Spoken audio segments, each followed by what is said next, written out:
भगवत्प्रसादो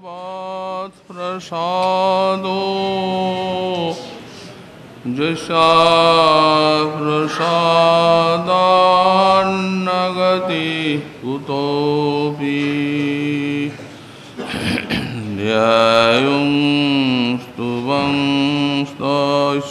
यशस्त्रिसन्ध्यं वन्दे गुरो श्रीचरणारविन्दम् आजानुलम्बितभुजौ कनकावदातौ सङ्कीर्तनैकपितरौ कमलायताक्षौ विश्वाम्बरौ द्विजवरौ जुगधर्मपालौ वन्दे जगत्प्रियकरौ करुणावतारौ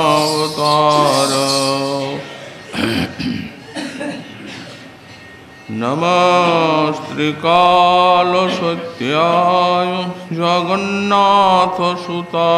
च सवृताय सपुत्राय सकलत्राय ते नमः बर्हापीडाभिरामं मृगमदतिलकं कुण्डलाक्रान्तगण्डां पञ्चाक्षं कम्बुकण्ठं स्मितसुभगमुखं स्वाधुरीर्नस्तभीनुं श्यामं शान्तं त्रिभङ्गं रविकरवसनं भूषितं वैजयन्त्या वन्दे वृन्दावनस्थं युवतिशतवृतं ब्रह्मगोपालवेशम् तप्तकाञ्चन गौरङ्गी राधे वृन्दावनेश्वरी वृषभानुसुते देवी तं नमामि हरिप्रिये मूकं करोति वाचालं पङ्गुं लङ्घयति गिरिं यत्कृपातमहं वन्दे परमानन्दमाधवम् वंशाकल्पतरुभ्यश्च कृपासिन्धुभ्य एव च पतितानां पावनेभ्यो वैष्णवेभ्यो नमो नमः। हरिभक्ति पराजे च हरिनाम परायणा दुर्वृत्ता वा सुवृत्ता वा तिसं नित्यं नमो नमः। नमो धर्माय महते नमो कृष्णाय वेधसे ब्राह्मणी नमस्कृत्य धर्मान् वक्ष्ये सनातनान् नारायण नमस्कृत्य नरं चैव नरोत्तमं देवीं सरस्वतीं व्यासं ततो जयो मुदीरयेत्। जय रूप सनातन भट्ट रघुनाथ श्रीजीव गोपाल भट्ट दास रघुनाथ ईशय गोसाईर करी चरण वंदन जहाँ हुईति विघ्ननाश पुराण दुर्गमी पुथिमेन्धस्य स्खलत्पादगतिर्मुहुः सकृपा जुष्टिदानेन सन्तः सन्तो वरं वरम्।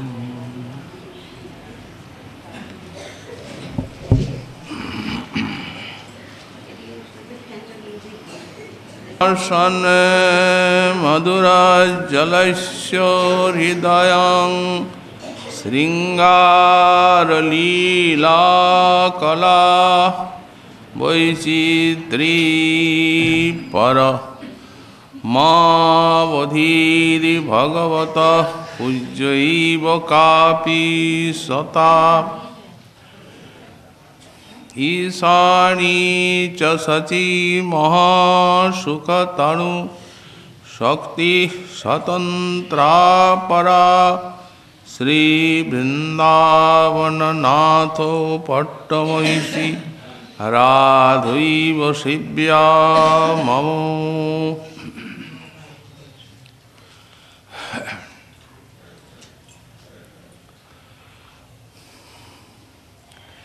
कलिपावनावतार श्री श्री गौरांग महाप्रभु परम अंतरंग पार्षद परम पूज्यपाद श्री श्रीला प्रबोधानंद सरस्वती चरण तार श्री श्री राधारस सुधानिधि ग्रंथे 79 संख्यक श्लोके श्री राधा रानीर श्रीपाद पद्मे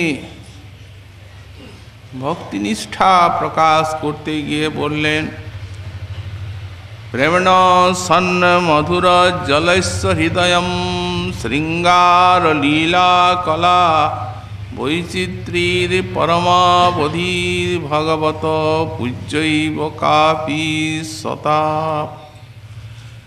जिनी सन्न मधुर उज्ज्वलस्य प्रेमण हृदयम अपराकित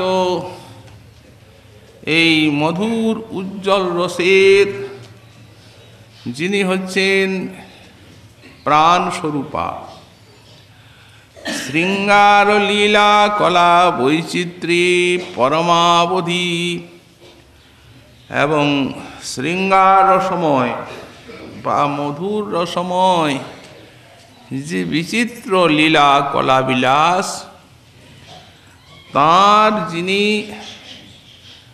परम अवधि स्वरूपा पराकाष्ठा रूपा भगवत पूज्यैव कापि सता श्री भगवानेरु पूज्या एवं आज्ञाकर्त्री ईशानी च सची महासुखतनु शक्ति स्वतंत्रा परा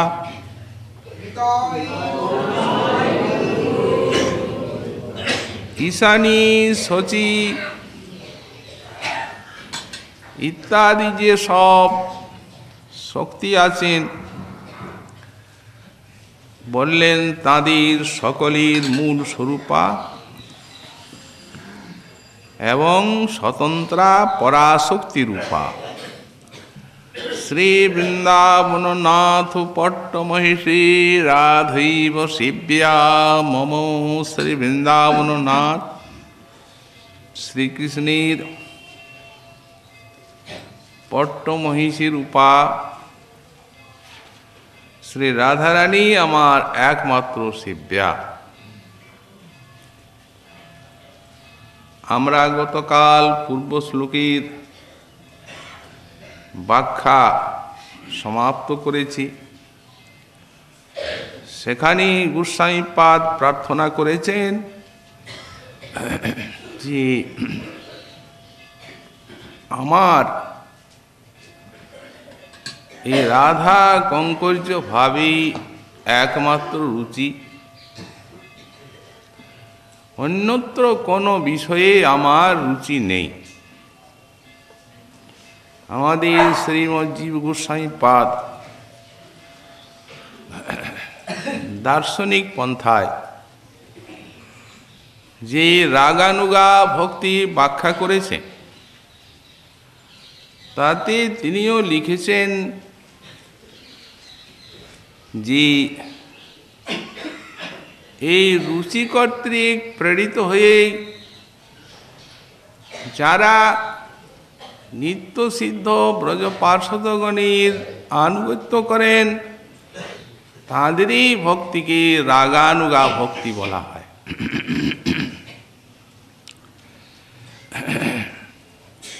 সেখানে উনি লিখছেন যে যস্য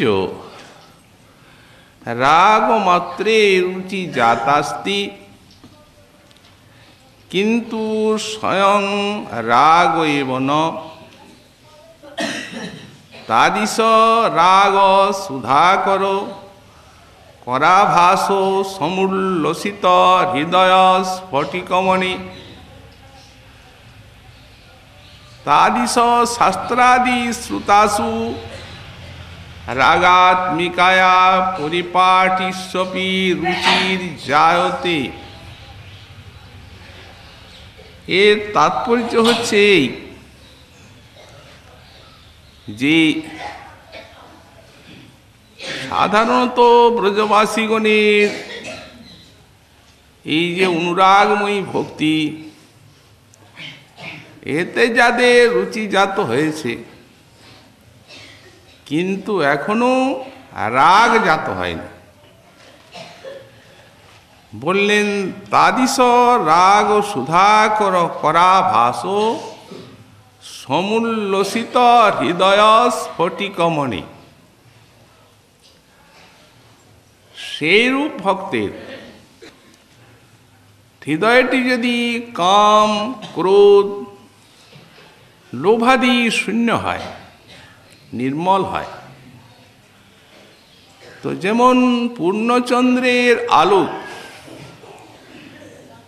যদি চন্দ্রকান্তমণিতে এসে আর পড়ে, তাহলে যেন সেটি উজ্জ্বল হয়ে ওঠে।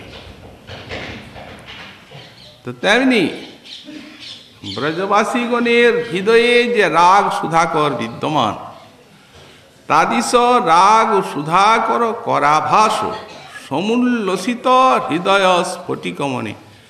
সেই ব্রজবাসীগণের হৃদয়ে যে রাগ চন্দ্রমা বিরাজ করছে, তাদের যে জ্যোতি আভাস, সেইটিতে সেই হৃদয় স্ফটিকমণি উল্লসিত হয়। তখন তাদিশ রাগাত্মিকা, এবং তখন কি হয়, তাদিশ শাস্ত্রাদি শ্রুতাসু। কিভাবে হয় বললেন, সেইরূপ গুরুমুখে শাস্ত্রমুখে মহতের কাছে যখন ব্রজবাসীগণের ভাব পরিপাটিময় শাস্ত্র শ্রবণ করা যায়, তখন ওই যে তাদের রাগে একটা রুচি জাত হয়, ওই রুচির সঙ্গে সেই ব্রজবাসীগণের যে রাগের আনুগত্য করা হয়, এই তারই নাম রাগানুগা। তারপরে লিখছেন রুচি কর্তৃকেই প্রেরিত, বিধি কর্তৃক না। এই রাগ ভক্তি রাগানুগা। তো সুতরাং শ্রীপাদ গোস্বামী চরণ বললেন যে রাধা কঙ্কর্যে আমার যে রুচি জাত হয়েছে, এছাড়া আর অন্যত্র আমার কোনো রূপ রুচি নেই। এই রাগ ভক্তির শেষ দশাই হচ্ছে এই মধুর রসময়ী ব্রজবালাগণের ভক্তি, এবং চরমে হচ্ছে রাধারানীর পাদ পদ্ম আশ্রয়ে যে রাধাদাস্য, এইটি পরাকাষ্ঠা। তো সুতরাং যদি আমরা বলেছি সখীভাবেই যদি তাকে দেওয়া যায়, ওর অত রুচি হয় না, একমাত্র কিঙ্করী বা মঞ্জরি ভাব ছাড়া। এখন এই স্থানে কেউ কেউ একটা জিজ্ঞাসা করেন, তাদের প্রশ্নটা হচ্ছে এই, সখী আর মঞ্জরি এদের পার্থক্য কোনখানে? আসলে সখীগণ তারা কোনো কোনো সময়ে নায়িকাত্ব প্রাপ্ত হন, কিন্তু কখন হন? যদ্যপি সখীর কৃষ্ণ সঙ্গমে নাহি মন, তথাপি রাধিকা যত্নে করায় সঙ্গম। কিভাবে করান?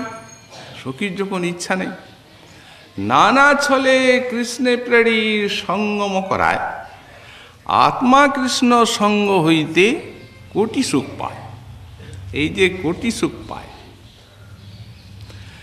যখনই কোটি সুখ পায়, সাক্ষাৎ রাধারানী প্রেমের স্বভাবে এই প্রকার, সখীকে এতখানি ভালোবাসেন, আর ব্রজের প্রেম মাত্রই নির্মল, প্রিয়জনের সুখ কামনা ছাড়া আর কিছু নেই, নিজের দিকটা শূন্য। তাহলে এই যে সাক্ষাৎ শ্রীকৃষ্ণ মিলন অপেক্ষা তার যে রাধারানীর সখীর সঙ্গে মিলনে কোটি সুখ হচ্ছে, অথচ মঞ্জরীগণ রাধারানীকে সেই সুখ দিচ্ছেন না। বলা হয়েছে যে সখী ভাবের থেকে মঞ্জরী ভাবের এই জায়গায় বৈশিষ্ট্য, তারা সাক্ষাৎ কৃষ্ণ ভোগ পরাঙ্গ, এই জায়গায় বৈশিষ্ট্য। কিন্তু বৈশিষ্ট্য কোথায়? এ তো সখী ভাবের থেকেও নিকৃষ্ট হয়ে যাচ্ছে আসলে। কারণ রাধারানী সখীর মিলনে কোটি গুণ সুখ পাচ্ছেন, এরা সেটা দিচ্ছেন না। তাহলে সখী ভাবের থেকেও মঞ্জুর ভাবের উৎকর্ষ কোনখানে? অথচ রাধারানী এদের কাছেও কৃষ্ণকে পাঠান,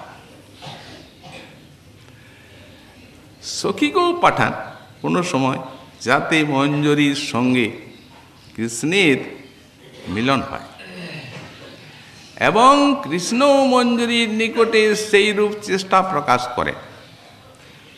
বাহিরে তো সখীর মতোই দেখা যাচ্ছে, তবে ওটা অঙ্গীকার করলেন না কেন? এতে শ্রেষ্ঠতা না হয়ে যেন নিকৃষ্টতাই হচ্ছে। এ সম্বন্ধে বিষয়টার তাৎপর্য হচ্ছে এই যে শ্রী বিশ্বনাথ চক্রবর্তী পাদ তিনি যখন এই আনন্দচন্দ্রিকা টিকা লিখছেন, তখন উনি লিখছেন যে কতকগুলো গোপী আছেন রাধার সখী, যারা শ্রীকৃষ্ণের অতিশয় লোভনীয় গাত্রী, যেমন ললিতা, বিশাখা আদি। আর কতকগুলি রাধার সখী আছেন অনতি লোভনীয়া গাত্রী, যেমন রূপ, মঞ্জরী ইত্যাদি। এই কথা লিখছেন। তো এই অনতি লোভনীয়া গাত্রী ওই জায়গায় দেখলে মনে হয় যে কৃষ্ণের তাদের প্রতি আসলে মিলনের ইচ্ছা জাগে না। এই জন্যই অনতি লোভনীয়া গাত্রী। যদি কেউ বলেন সে তো সৌন্দর্য কম, কিন্তু সৌন্দর্যের ওখানে কি মূল্য? ওখানে তো প্রেমের মূল্য আছে, প্রেমেরই মূল্য। কিন্তু যে ব্যাখ্যাকার আচার্য আনন্দচন্দ্রিকা টিকায় এই কথা উল্লেখ করলেন, তিনি যখন কৃষ্ণ ভাবনামৃত বর্ণনা করছেন, তখন তৃতীয় স্বর্গের প্রথম শ্লোকে লিখছেন যে যে রূপ, মঞ্জরী প্রভৃতি সখীগণ আছেন, এদের চরণের এক একটা রেখা যেন কোটি বিদ্যুৎকে পরাভূত করে। একবার বলছেন অনতি লোভনীয় গাত্রী, আর একবার বলছেন পরম সৌন্দর্য, তার সীমা নাই। কেন এই রূপ বলছেন? আহা, অনতি লোভনীয় গাত্রী বলেছেন, কিন্তু সৌন্দর্য কম তা তো বলেন নাই।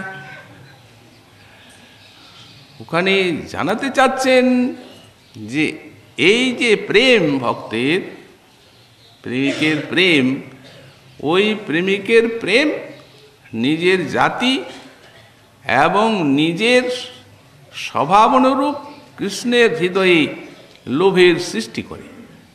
তাছাড়া তিনি তো আত্মারাম, আপ্তকাম, সমুদ্রের মতো পরিপূর্ণ আনন্দ স্বরূপ। তার ভিতরে আর লোভকে জাগাবে? একমাত্র প্রেমই আছে যে লোভটি তার অন্তরে জাগায়। এই জন্য আসলে কৃষ্ণের তাদেরও লোভ নাই যে বিষয়ে, কৃষ্ণেরও লোভ জাগে না। তবে এই যে রাধারানীর চেষ্টা আর কৃষ্ণের যে সেইরূপ আচরণ, এটি কেবল বাহ্যিক, আভ্যন্তরীণ নয়, এই সিদ্ধান্তে জানা যাচ্ছে। বাহ্যিক এই আচরণ কেন করেন? সখী সমাজে এদের ভাব নিষ্ঠাটি খ্যাপন করার জন্য। সুতরাং এইভাবে যাদের লোভ জাগে, সে তাদের আর সখী ভাবও রুচি থাকতে পারে না, অন্য ভাবের কথা দূরে থাক। এই জন্যে বললেন সেই রাধার যে কঙ্কর্য রস, তাতে আমার একমাত্র রুচি, আর অন্য কোনো বস্তু আমার রুচিকর হয় না। এই শ্লোকে রাধারানীর কিছু মহিমা প্রকাশ করছেন। বলছেন প্রেমন সন মধুরজ্জলস্য হৃদয়ম। প্রথমে বলছেন সন মধুরজ্জলস্য, প্রেমন হৃদয়ম। সন মানে এখানে সৎ, অপ্রাকৃত, অর্থাৎ চিন্ময়। চিন্ময় লোকে এই সৎ, এই চিন্ময় এই শব্দের দ্বারা জানা যাচ্ছে যে অপ্রাকৃত লোকে যে সকল রস বিদ্যমান আছে, পঞ্চবিধ, শান্ত, দাস্য, সখ্য, বাৎসল্য, মধুর। তো এখন এই পঞ্চবিধ রসের মধ্যে পূর্ব রসের গুণ পর পর রসে বিদ্যমান আছে। পূর্ব রসের গুণ পর পরে হয়, 1, 2 গণনে পঞ্চ পর্যন্ত বার হয়। এই গুণাধিক্যে সাদাধিক্য হয় প্রতি রসে। শান্ত, দাস্য, সখ্য, বাৎসল্যের গুণ মধুরেতে বইছে। এই মতো মধুরে সব ভাব সমাহার, অতএব সাদাধিক্যে করে চমৎকার। আপন আপন ভাবে যখন নিজের রস আস্বাদন করবেন, তখন সেইটি শ্রেষ্ঠ বলে মনে হবে, তা না হলে রসের সিদ্ধি নাই। কিন্তু সেটি মগ্ন হয়। যদি কেউ তটস্থভাবে বিচার করেন, তাহলে সব রস শৃঙ্গারে অধিক মাধুরী এইটি পাওয়া যাবে। যেমন সখ্য মিশ্রিত দাস্যরসের আধার শ্রী উদ্ধব মহাশয় এই ব্রজগোপিকার মধুর প্রেমে তটস্থ হয়েছিলেন এবং তাঁদের ভূয়সী প্রশংসা করে গেছেন এই বৃন্দাবন থেকে। এখন এই যে শান্তরসটি, এই শান্তরসকে কিন্তু শ্রীমৎ জীব গোস্বামী পাদ তাঁর প্রীতি সন্দর্ভে তটস্থা ভক্তি বলে আখ্যা দিয়েছেন। তবে এই শান্তরস একে এই জন্যই গ্রহণ করা হয়েছে এই পঞ্চবিধ রসের ভিতরে, যে এই শান্তরসটি হচ্ছে ভিত্তি, অন্যান্য রসগুলি এর উপরে দাঁড়াবে। তার মানে এই প্রাকৃত বস্তুকে আলাদা করে দিচ্ছে ওই জায়গাটা। শান্তরস হচ্ছে একটা সীমারেখা। এই যেখানে সৎ শব্দটা প্রয়োগ করা হয়েছে না, অপ্রাকৃত, প্রাকৃত জগৎ এদিকে পড়ে গেল। এইসব ভাবগুলি প্রাকৃত জগতে আছে। ভালোবাসা মানেই থাকবে কোনো একটা সম্বন্ধ বিশেষকে প্রাপ্ত হয়েই ভালোবাসা আত্মসত্তা পায়। অতএব এখানেও দাস্য আছে, সখ্য আছে, বাৎসল্য আছে, মধুরও আছে। জড় প্রাকৃত, এগুলিকে রস বলা হয় না। এগুলি মায়াময় সম্পর্ক, এই দেহের সম্পর্ক, এগুলি হচ্ছে তুচ্ছ। সীমারেখা হচ্ছে শান্তরসে। কৃষ্ণ নিষ্ঠা, তৃষ্ণা ত্যাগ, শান্তের দুই গুণে এই দিকটা বাদ পড়ে গেল, এবার ওই দিকে উঠবে উপরে ধীরে ধীরে। এই জন্যই যেমন একটা দর্পণ আছে, দর্পণে যদি কোনো জিনিস আপনি দেখেন, আপনি ডান হাতটা নাড়লে মনে হবে বাঁ হাতটা নাড়ছেন। যদি আপনার মুখটা পূর্ব দিকে থাকে তো দর্পণের মুখটা পশ্চিম দিকে থাকবে, এটা স্বাভাবিক। তো ওইখানে সব প্রতিফলন এখানে। তো সুতরাং এইখানে যে ভাবটা আছে সে ভাবটা মধুর হচ্ছে সবার নিচে, তার উপরে হচ্ছে বাৎসল্য, তারপরে সখ্য, তারপরে দাস্য, সবার উপরে শান্ত ভাব, ওটার প্রতিফলন। আর ওখানে ওখানে তো মূলটা আছে, যার প্রতিফলন এটা আভাস, প্রতিবিম্ব। তো সুতরাং মূলটা আছে বলে শান্ত হলো নিচে, কৃষ্ণনিষ্ঠা তৃষ্ণা ত্যাগ হয়ে গেল, সব প্রেমের ভিত্তি ওটা থাকা চাই। তবে জীব গোস্বামী পাদ তটস্থা ভক্তি কেন বললেন? আসল কথা হচ্ছে যে এই যে সম্পর্কগুলো, এই সম্পর্কগুলো মমতা নিষ্ঠ হয়েই আর আত্মসত্তাকে লাভ করে। কিন্তু শান্তের স্বভাব কৃষ্ণে মমতা গন্ধহীন, শান্তির মমতা নেই। কৃষ্ণ নিষ্ঠা তৃষ্ণার ত্যাগ আছে, মমতা নাই। পরব্রহ্ম পরমাত্মা জ্ঞান প্রবীণ, অতএব কৃষ্ণের যে সেবা করতে হবে এটা তারা জানেন না, মানেন না। আনন্দ ঘন বিগ্রহ, তার আর কি সেবার দরকার, এই শান্তরসের ধারণা। অথচ সেবাই ভক্তি। ভজিতে সবই ধাতু সেবায়াং পরিকীর্তিত। এই জন্য তটস্থ বললেন উনি। যাই হোক, ভক্ত প্রেম পর্যন্ত হয়, এই জন্যেই ভক্ত আখ্যা দেওয়া হয়েছে। তার উপরে দাস্যরসে কৃষ্ণনিষ্ঠা তৃষ্ণার ত্যাগ আছে, সেবা আছে। এই জন্যে যখন আমাদের শ্রী রামরায় মহাপ্রভুর নিকটে সাধ্য সাধন তত্ত্বের অবতার না করেন, তখন উনি ক্রম বিচারে শান্তরসকে নেন নাই, উনি দাস্যের থেকে শুরু করেছেন। কারণ ওই যে সেবা আছে, কৃষ্ণনিষ্ঠা তৃষ্ণার ত্যাগ সেবা আছে, তার উপরে সখ্য স্থাপন করেছেন।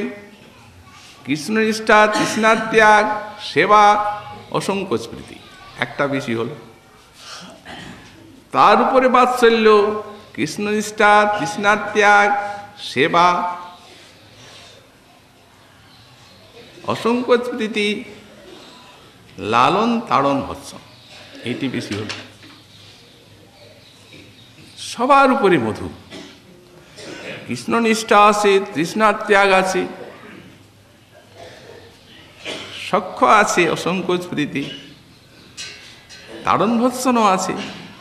সবার উপরে একটা জিনিস আছে যে নিজাঙ্গ দ্বারা কৃষ্ণ সেবা, এটার কোনো রসে নাই। এই মতো মধুরী সব ভাব সমাহার, অতএব সাদাধিককে করে চমৎকার। সৎশব্দ প্রয়োগের তাৎপর্যই হচ্ছে যে সেখানে বিশুদ্ধ প্রেম সবার উপরে, কিন্তু এই প্রাকৃত জগতের যে ঘৃণ্য মধুর ভাব, এর সঙ্গে একটা সাদৃশ্য আছে, লীলারও সেরকম বর্ণনা আছে। সুতরাং ওই ভাব যারা অনুশীলন করবেন, এই গোপী প্রেম, কদাচ যেন তাদের অন্তরে ওই ভাব উঁকি ঝুঁকি না মারে। কারণ জগৎটা তো আলাদা, তো প্রেমের রাজ্য, সেখানে প্রেম ছাড়া বিশুদ্ধ ওই কৃষ্ণ সুখ ভাবনা এবং সেবা ছাড়া আর তো কিছু নাই। সেখানে প্রেমেরও চরম উৎকর্ষ আর সেবারও পরাকাষ্ঠা, দুটির উৎকর্ষ বলেই শ্রেষ্ঠ। এই জন্য সৎ শব্দ প্রয়োগ করলেন। সন্ন মধুর জলস্য হৃদয়ম, মধুর উজ্জ্বল প্রেমের যিনি হচ্ছেন প্রাণ স্বরূপা হৃদয়। তার মানে হচ্ছে যে এই রাধারানী যেমন স্বয়ং ভগবান ব্রজেন্দ্রনন্দ, তিনি হচ্ছেন সকলের মূল তত্ত্ব স্বয়ং ভগবান। অন্যান্য যত ভাগবত স্বরূপ আছেন, কেউ তার বিলাস, কেউ তার প্রকাশ, কেউ তার অংশ, কেউ তার কলা, কেউ তার কলা কলার কলার কলা, এইভাবে তো হয়েছে। মূল স্বরূপ তো তিনি।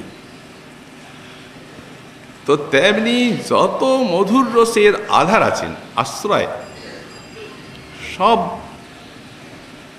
এই কমলাগণ, তারাই তো চিন্ময় রাজ্যে মধুর রসের আশ্রয়। তাদেরই তো নিজাঙ্গ দ্বারা শ্রীকৃষ্ণের সেবা আছে, ভগবত সেবা। তো বললেন তেমনি যত সমস্ত কান্তাগুণ আছেন, রাধারানী হচ্ছেন সাক্ষাৎ মহালক্ষ্মী স্বরূপিণী, সকলের মূল অংশিনী। অতএব রাধিকা হইতে কান্তা গণের বিস্তার, উনি হচ্ছেন সকলের প্রাণ প্রতিষ্ঠা, অংশিনী, তার থেকে এদের বিস্তার। কি প্রকারে? লক্ষ্মীগণ তার বৈভব বিলাসাংশ রূপ, বৈভব বিলাস, পৃথক কিছু নয়, মূল শক্তি তিনি। মহিষীগণ বৈভব প্রকাশ স্বরূপ। আর এখানে মহিষীগণ বলতে এই যে অযোধ্যার সীতা দেবী, উনিও এইখানে এসে গেলেন। কারণ যারা কমলাগণ আছেন, এদের যে ভাবটি, এটিকে বলা হচ্ছে যে পরমশিয়া। পরমশিয়া এই জন্যেই বলা হয়, অনাদিকালের থেকে অনন্তকাল একভাবে এই বৈকুণ্ঠনাথ প্রভৃতি যে অনন্ত প্রকোষ্ঠের ভগবৎ স্বরূপ, তাদের এরা সেবা করছেন কান্তারূপে। কিন্তু অবতার নাই, চতুর্বাহু রূপে নারায়ণের অবতার নেই, আর চতুর্বাহু রূপে কমলা দেবীর অবতার নেই। এই জন্যেই তারা হলেন পরমশিয়া। আর এখানে অবতার যারা আছেন, তারা হচ্ছেন এই জন্যেই সখিয়া কান্তা। তো এদের উৎকর্ষ ওদের থেকে বেশি, কারণ কৃষ্ণেরই তো বিলাস মূর্তি ওখানে নারায়ণ, আর এরা প্রকাশ মূর্তি বাসুদেব। তো তেমনি ওখানে বৈভব বিলাসাংশ রূপ, এখানে বৈভব প্রকাশ স্বরূপ মহিষীগণ। বাকি থাকলেন আমাদের ব্রজকান্তা। আকার স্বভাব ভেদ ব্রজদেবীগণ, কায়পুহ রূপ তাঁর রসের কারণ, তাঁর রসের কারণ। রাধারানী প্রাণ স্বরূপা, তাঁর রসের কারণ। তিনি যে শ্রীকৃষ্ণকে শৃঙ্গার রসমাধুরী আস্বাদন করাবেন, সেই আস্বাদনের জন্য তারা সহায়, পৃথক কিছু না। আসলে রাধারানীরই আস্বাদন এই বৃন্দাবনে।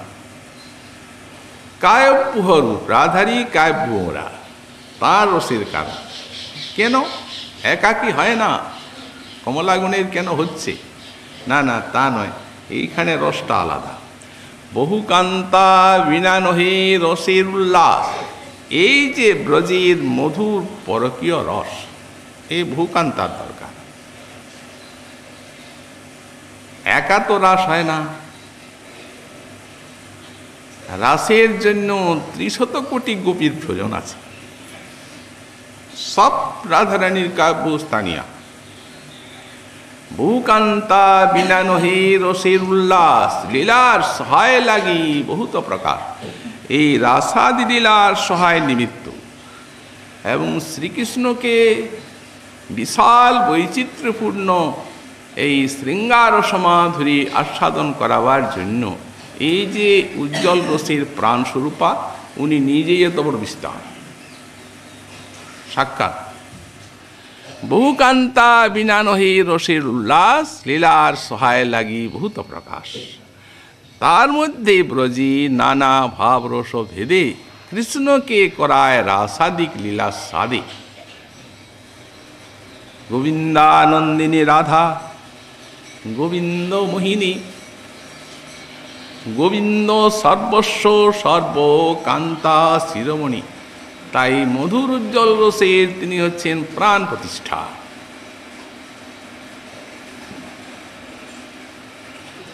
গোবিন্দেরও সেই প্রকার, গোবিন্দানন্দিনী রাধা, গোবিন্দ মোহিনী, গোবিন্দ সর্বস্ব সর্বকান্তা শিরোমণি।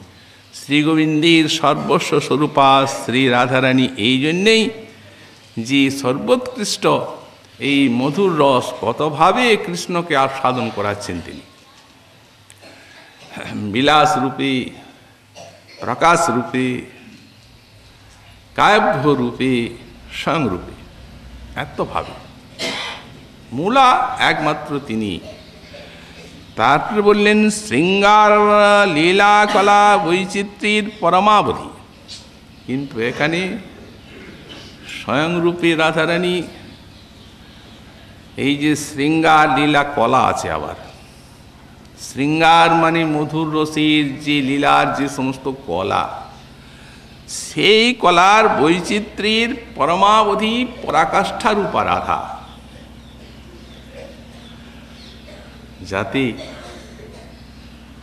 এই যে মধুর শৃঙ্গার রস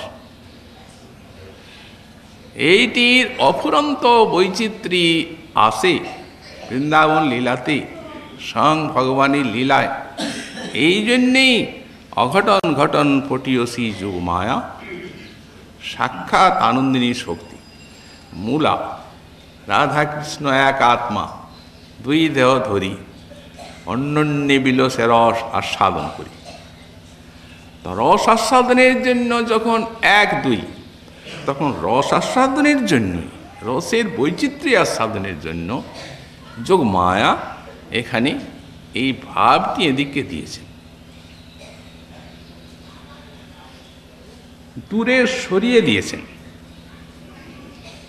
এদের অনুরাগের প্রাবল্যের ভজন, মহিষীগণের মতো কোনো বিধিবদ্ধভাবে ভজন নয়, অনুরাগের ভজন। সুতরাং অনুরাগের প্রাধান্য, অনুরাগের এত আতিশয্য ওই যোগমায়ার জন্যে। এখানে তো স্বরূপ ভুলিয়ে দিয়েছেন যোগমায়া, এটা যোগমায়ারই কাজ। আমি যে কৃষ্ণেরই আনন্দিনী শক্তি, আর কৃষ্ণও ভাববেন আমারই আনন্দিনী শক্তি, পৃথক না, তাহলে তো মজার খেলাটা হয় না। এই জন্য ঘটন ঘটন পটিয়সী শক্তি, সেই জন্যই তার নাম। সেই সর্বজ্ঞের যে জ্ঞান শক্তি, এটি সপ্রকাশ, তাকে আচ্ছাদন করবে কে? ভগবত ইচ্ছাতে এই রসবৈচিত্র্য জাগবার জন্য গোপীগণেরও, রাধারানীরও এবং কৃষ্ণেরও সেই ঐশ্বর্য ভাবকে যেমন আচ্ছাদন করেছেন, তেমনি এই যে তারই শক্তি, এটিকে আচ্ছাদন করা আছে। তাই অনুরাগের এত প্রাবল্য হতে পেরেছে। এই জন্যই এরা লোক ধর্ম, বেদ ধর্ম, দেহ ধর্ম, কর্ম, ধৈর্য, লজ্জা, দেহসুখ, আত্মসুখ, মর্ম সর্বত্যাগ করি করে কৃষ্ণের ভজন। কৃষ্ণ সুখ হেতু করে প্রেম সেবন, ইহারে কহিয়ে কৃষ্ণের শুদ্ধ অনুরাগ।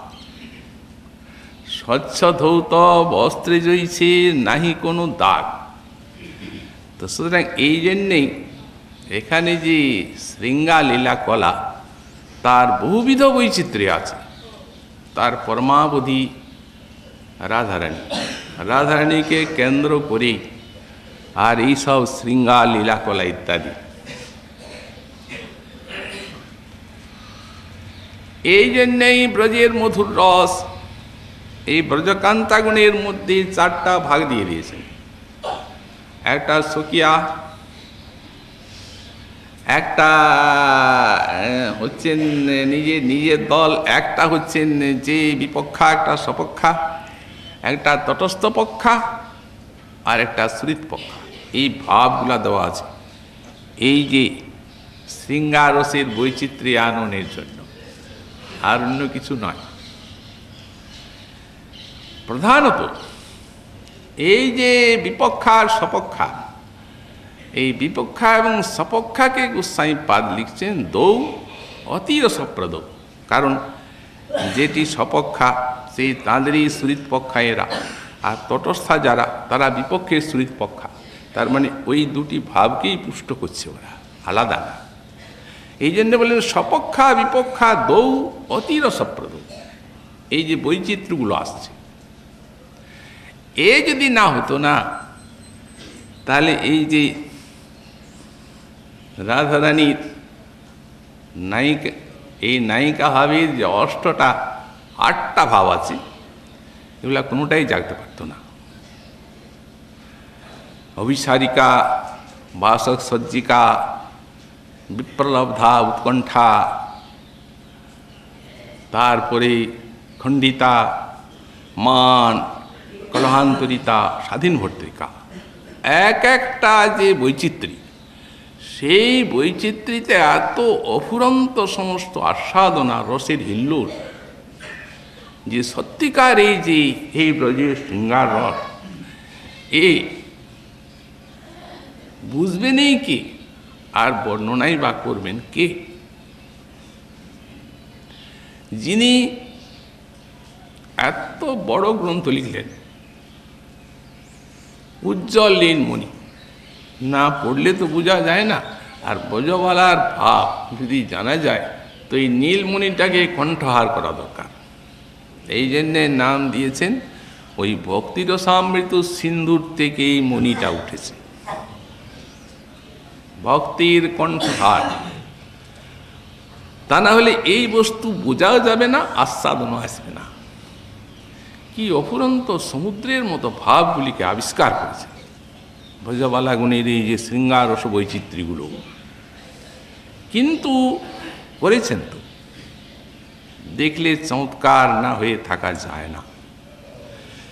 কিন্তু শেষ যখন করছেন, এত বড় বিশাল গ্রন্থে এত ভাব পরিপাটি লিখে, তখন বলছেন যে পৃষ্ঠপরং তটস্থেন রসাধির মধুর মায়া। এই যে যুগলের রসসিন্ধু আমার সম্মুখে উত্তাল তরঙ্গমালা নিয়ে অফুরন্ত স্বরূপ বিস্তার করছেন, কোটি কোটি সমুদ্রের মতো। আমি কেবল পৃষ্ঠপরং তটস্থেন, কেবল এই আঙুলের ডগায় ওই জলকে একটু স্পর্শ করেছি, এক বিন্দুও না।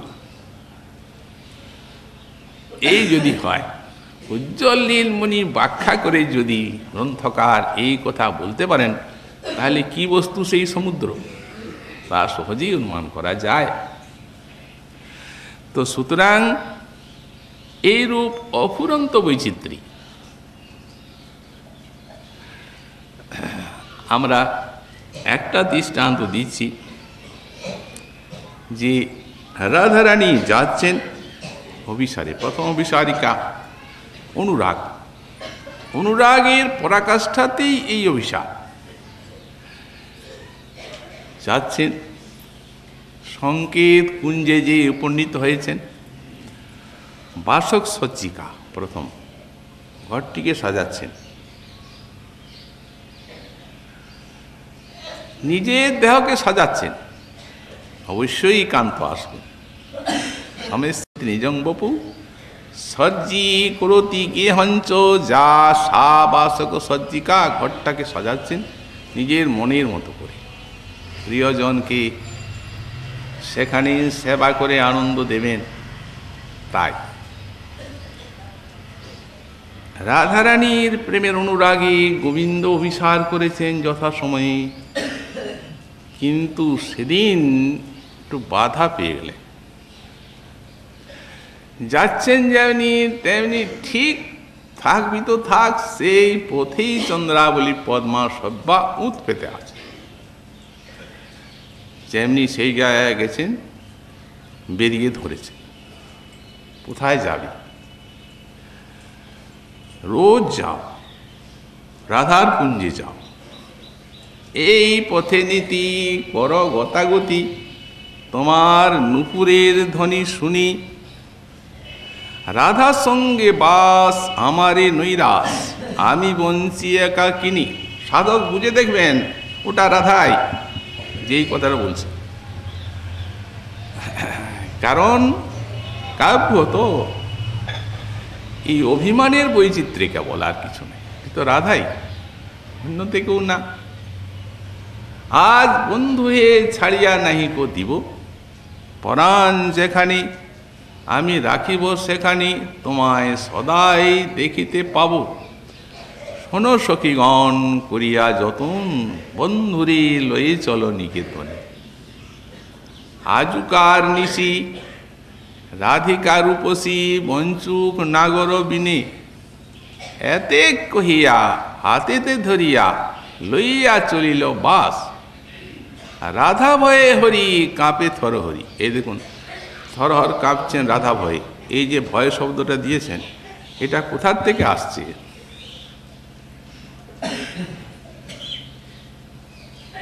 এই ভয়টি আসছে সেইখান থেকেই, প্রীতির থেকে। যাত স্নেহং বিনা ভয়ং ন স্যাৎ, সর্বাধিক স্নেহ রাধারানীতে আছে প্রীতি, তা না হলে ভয়টা আসত না। স্নেহং বিনা ভয়ং ন স্যাৎ, আর ঈর্ষা চ প্রণয়ং বিনা। আমরা তো শুনি অভিসারিকার মান আর কলহান্তরিতা, কিন্তু ভিতরে যে কত সিদ্ধান্তের উপরে এইগুলি স্থাপিত, তা রসশাস্ত্র না জানলে বুঝবার কোনো উপায় নেই। ওই যে পদাবলী তো, কিন্তু পদাবলী সাহিত্যটা কি, কতখানি এই রসশাস্ত্রের সিদ্ধান্ত অনুশীলন থাকলে তবেই পদাবলী বোঝা যায়। পদাবলী বোঝা এত সহজ নয়। পদাবলী রসদ গান, কোনো কবির করা নয়। তাদের আস্বাদনটি এই পদাবলী রূপে অভিব্যক্ত হয়েছে। এখানে রাধা ভয়ে হরি কাপে থর হরি, তাই স্নেহং বিনা ভয়ং ন স্যাৎ, আর ঈর্ষা চ প্রণয়ং বিনা।